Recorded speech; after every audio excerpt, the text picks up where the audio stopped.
keep your eyes open when you hear these 4 statements on discovery calls.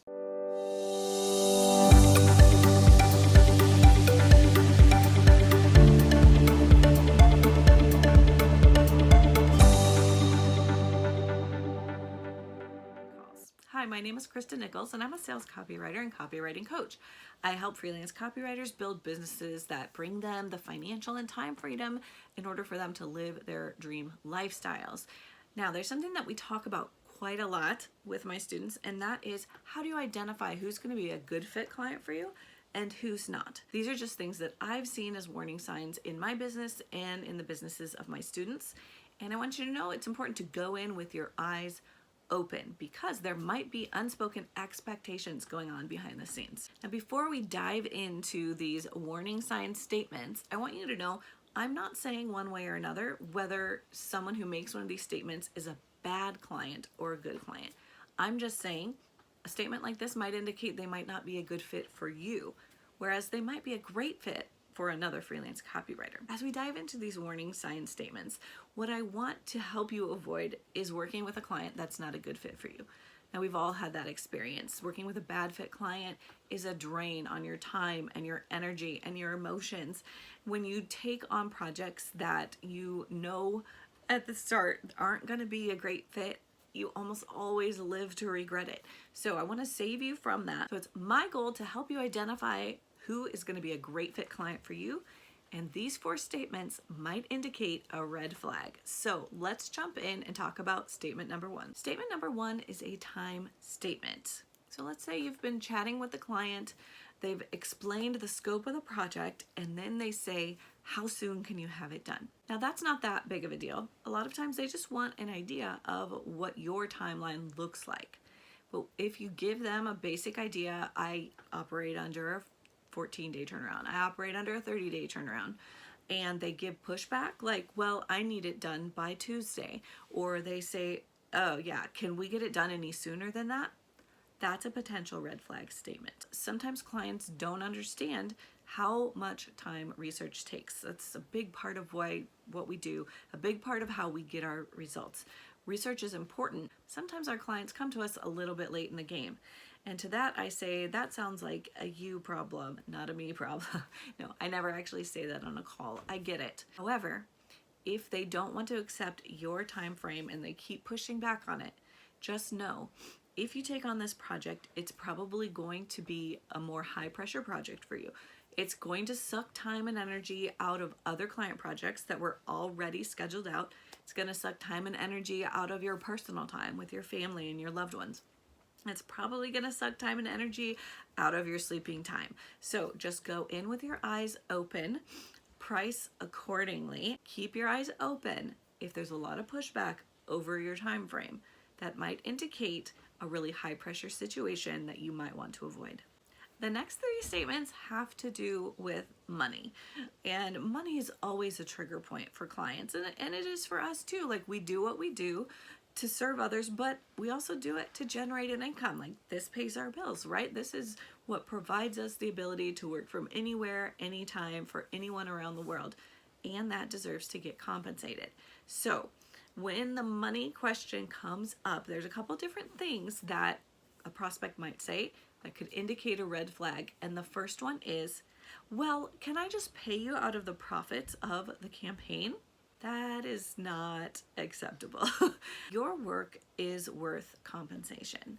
The promise of payment based on a future campaign that doesn't even exist yet is not a good idea. That's not a promise of payment at all. Because the thing is, it's not just the copy that makes something work. There's a lot of factors that go into a good sales conversion rate. There's a lot of things that are out of your control as the copywriter that could lead to bad results in the campaign. Let's say they've got poor customer service. Let's say they have breakdowns in their tech, their emails don't send out, or their funnel integrations aren't hooked up. Let's say they don't have a good sales process. They can't sell on calls. You should not have to bear the brunt of that at the end of the project. So never, never, never agree to that one.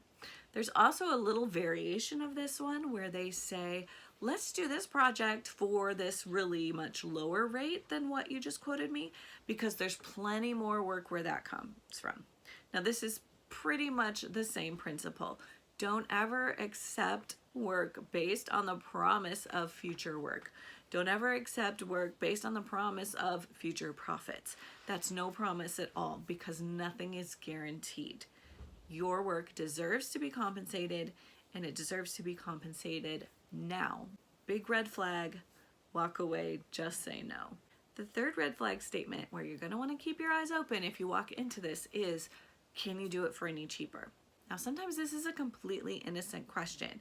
Maybe somebody has approached you, they're new to the digital marketing game, and they don't realize what industry average prices are. They're just innocently asking, oh, okay, well, can you do it any cheaper?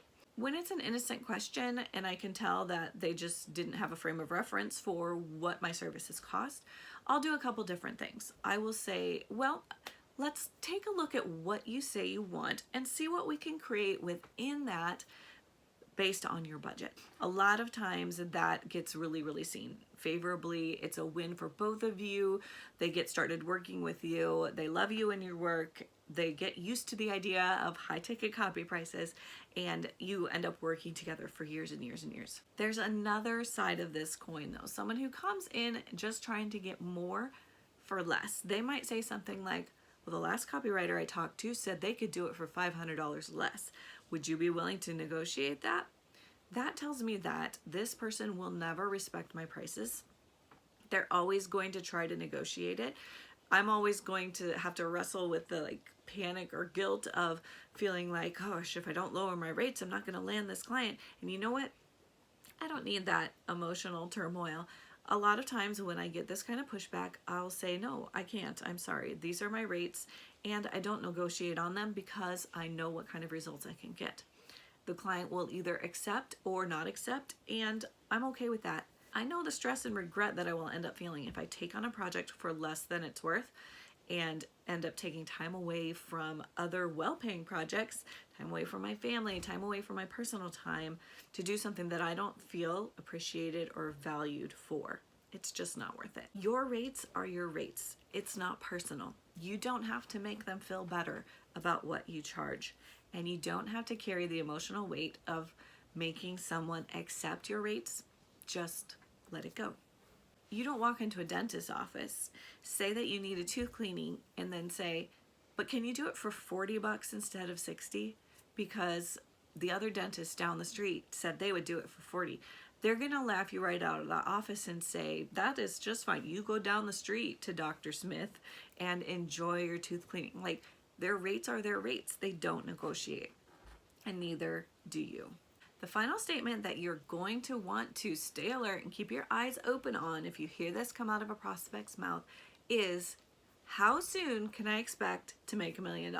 Or another variation of this might be, how soon can I expect to have 100 students in my program? How soon can I expect to generate 6 figures? How soon can I expect to have a $90,000 launch? When clients want to know how soon they can expect exact results, that tells me that they don't have a good understanding of the buildup of what digital marketing and conversion-based client sales journeys do. It's a process. It's not something that you can predict overnight, especially if they don't know their numbers yet. If they don't yet know how much they're willing to spend to acquire a customer, how long a customer is in their list before they buy, how long it takes them to nurture that client into the higher ticket offer, those things all take time to figure out. And you can't predict. In fact, please don't. It will come back to bite you. There are so many variables to this that you are not in control of. Do not ever make results claims. That's not your job. It's not your job to tell them when they can expect to see XYZ result. If you do, they will hold you to it, and that's not something that you're equipped or qualified to give them. Did you like this video? Follow and subscribe to this channel to get updated when my next video goes live.